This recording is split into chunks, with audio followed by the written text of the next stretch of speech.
2 games. Red Rover and lawn darts. We need at least 4 for even the most rudimentary game of Rover, and they don't make lawn darts anymore. Too dangerous, but that's not why I'm here.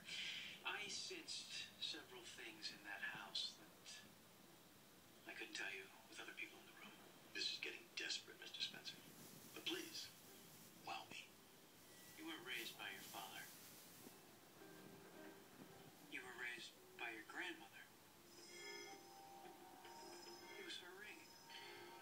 Her ring that your wife wears now. Okay. Perhaps my father wasn't as present as I'd hoped, and yes, my wife wears my grandmother's ring. That doesn't mean anything. Maybe not to you. But the sanctity of marriage means a lot to your grandmother, and having an affair with what? A secretary? That just feels wrong. No matter how good her pappardelle is. But just what the hell are you accusing me of? On the floor. Is this beyond pappardelle? I hear voices, lady voices in the house. No accusations here. I'm just telling you, your grandmother is very disappointed in you, and she doesn't want you to go to jail. Everything you accused me of is illegal. You completely revamped our inventory system. Repackaging samples and reselling them, while lucrative, is highly illegal.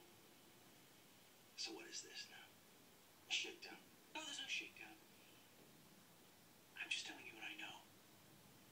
I'm a psychic, and with great power comes great responsibility, and that responsibility I share with Gus.